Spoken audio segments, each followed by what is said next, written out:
Next question है हमारे पास में क्वेश्चन नंबर 13 नंबर क्वेश्चन कह रहा है किसी विद्युत भट्टी की तप्त प्लेट दो प्रतिरोधक कुंडलियों ए तथा बी की बनी है जिनमें प्रत्येक का प्रतिरोध 24 ओम है। मतलब कह रहा है कि कोई क्या है हमारे पास में, कोई भट्टी है, भट्टी मतलब फनल जिसको बोलते हैं, स्कल्पचर आर्टिस्ट जो होते हैं, या अगर मान लो लोहा वगैरह पिघलाने के लिए जो होता है ना उनके वो भट्टी होती है। तो उसके अंदर ये कह रहा है कि दो हमारे पास में क्या है, प्रतिरोध कुंडलियां हैं। अब वो कुंडलियां काम में ले रहे हैं ए और बी, जिनमें से हर एक का प्रतिरोध 24 है। दो हैं, एक दो दोनों 24 ओम की है, ठीक है। तो कह रहा है तथा इन्हें पृथक पृथक श्रेणी क्रम में अथवा पार्श्व क्रम में संयोजित करके उपयोग किया जाता है। मतलब आपके पास क्या चॉइस है, आपको चाहिए तो एक चालू कर लो, अगर कम काम है तो आपको चाहिए तो दोनों चालू कर लो, और दोनों को भी आपके पास चॉइस है कि आपको चाहिए तो वो श्रेणी क्रम में आप यूज में ले लो, या आप क्या कर लो, दोनों को पार्श्व क्रम में आप काम में ले लो। तो 3 चॉइस है आपके पास में यहाँ पे। तो कह रहा है यदि यह भट्टी 220 वोल्ट की विद्युत स्रोत से संयोजित की जाती है तो तीनों प्रकरणों में प्रवाहित विद्युत धाराएं क्या होंगी। बहुत सरल क्वेश्चन है कि मतलब देखो 3 केसेस बना रहा हूं मैं तो सीधे ही। क्वेश्चन नंबर 13, 3 केसेस हैं। पहला केस है हमारे पास में कि आपने एक को ही काम में लिया है, ये पहला केस है, और ये कितना है 24 बस। सेकंड केस है आपके पास में आपने दोनों काम में ली हैं, लेकिन दोनों को आपने श्रेणी क्रम में काम में लिया है। थर्ड जो केस है हमारे पास में वो है तीनों को काम में लिया है आपने, दोनों को काम में लिया है आपने, लेकिन दोनों को कैसे काम में लिया है आपने, पार्श्व क्रम में काम में लिया है। 24 अगेन 24। Got it. तो हमें क्या बताना है, तीनों ही केसेस में हमें आई बतानी है। वी हमें तीनों केसेस में सेम दे रखा है 220 220, और यहां पर भी वी है 220। सिंपल है, देखो आई बराबर क्या होगा, वी बटा आर होगा कि नहीं होगा।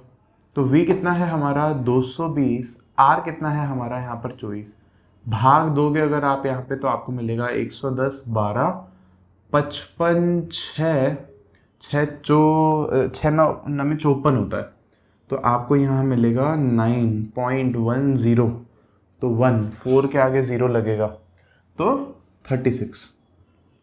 ये आपका आ गया एम्पियर्स में, धारा का मान है एम्पियर में, खत्म। आगे आएगा पॉइंट में अपन कर नहीं रहे।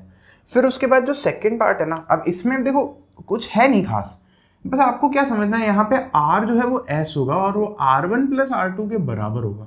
तो यहाँ कुल प्रतिरोध होगा 24 प्लस 24 जो कि कितना आएगा 48 ओम। बात खत्म।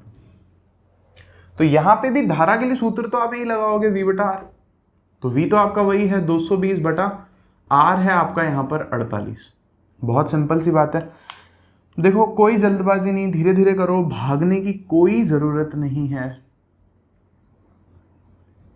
ये हो जाएगा आपका 55 और ये 12। अब 12 की टेबल अगर हम यहाँ देखें तो 12 पन्ने 60 होता है, लेकिन 12 चौक 48 होता है, ठीक है।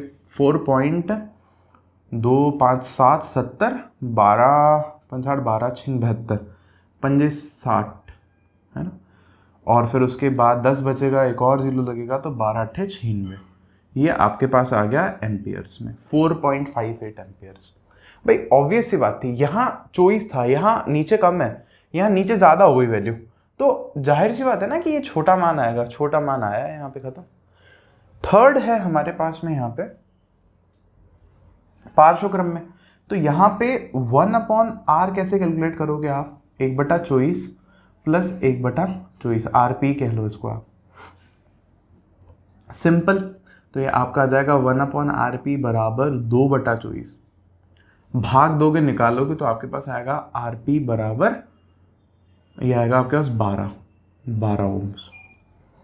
अब बस आपको सेम चीज करनी है, सेम फॉलो चीज करनी है। कैसे कि V बराबर I बराबर है आपका V बटा R, तो V है 220, R है आपका यहाँ पे 12, भाग देना है 6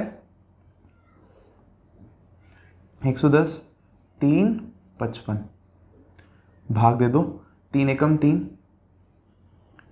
और 3 अट्ठे 24,